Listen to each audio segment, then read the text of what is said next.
Bonjour à toutes et à tous et bienvenue dans ce deuxième épisode de la série Esconquête. Aujourd'hui, on se retrouve pour parler d'un sujet passionnant et très important, le cycle du carbone. Mais alors le carbone, c'est quoi ? Le carbone est un des 94 éléments chimiques présents à l'état naturel sur Terre. Il compose tous les êtres vivants. En effet, à titre d'exemple, les protéines, ces molécules impliquées dans votre système immunitaire, mais aussi dans votre capacité à digérer les aliments, sont constituées à 50% de carbone. Outre cette forme dite organique, c'est-à-dire qui compose le vivant, le carbone est également présent sous d'autres états sur la Terre. On distingue la forme minérale et aussi la forme inorganique, avec notamment le dioxyde de carbone, un gaz à effet de serre impliqué dans le réchauffement climatique. Mais pourquoi parler de cet élément en particulier ? Eh bien parce que le carbone est présent dans tous les réservoirs sur Terre. Quand on dit réservoir, on pense à l'atmosphère, au sol, à la biosphère et aux roches. Tous ces réservoirs ne sont pas fermés. Le carbone peut se déplacer de l'un à l'autre par l'intermédiaire de l'action des êtres vivants. On peut noter notamment la respiration des animaux et des végétaux, et aussi la photosynthèse des plantes qui transforme ce dioxyde de carbone en oxygène et en énergie, et la dégradation des constituants de la biosphère. Tous ces mouvements permettent la création d'un cycle. Une molécule quittera un réservoir, mais sera amenée à y retourner par l'intermédiaire de différents flux et réactions. Afin de mieux comprendre, nous allons nous rendre directement sur la parcelle de pin du domaine afin de définir les différents réservoirs présents et comment les échanges de carbone se font entre eux.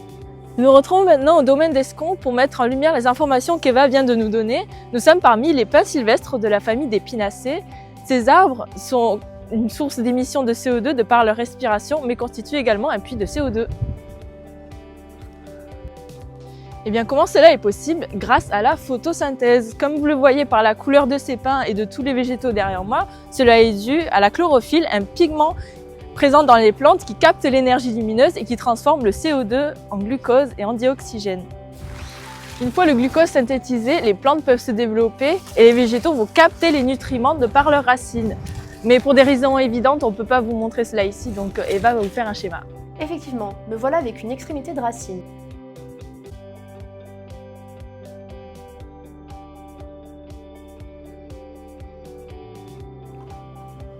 Le petit filament que vous voyez juste ici s'appelle un poil absorbant. C'est à ce niveau-là que les éléments minéraux vont entrer dans la racine par des phénomènes de transport actif. Autrement dit, les plantes captent des molécules comme par exemple le nitrate grâce à de l'énergie. Mais la question à se poser est, d'où viennent ces molécules ? Très bonne question à laquelle nous pouvons répondre ici. Les éléments minéraux captés par les plantes sont issus de la dégradation de la matière organique au sol. Donc, lorsqu'une épine de pin ou une branche va tomber par terre, celle-ci va être enfouie par les vers de terre et dégradée par les micro-organismes du sol. Donc, pour récapituler le cycle du carbone au sein du domaine, on sait que les animaux et les végétaux respirent, ce qui rejette du CO2 dans l'atmosphère. Ce même CO2 va être capté par les pins et les autres végétaux pour synthétiser leur énergie et se développer. Et après cela, les parties meurent et se retrouvent enfouies par terre. Cependant, on sait que le cycle du carbone est intimement lié au cycle de l'azote et vous allez l'étudier après.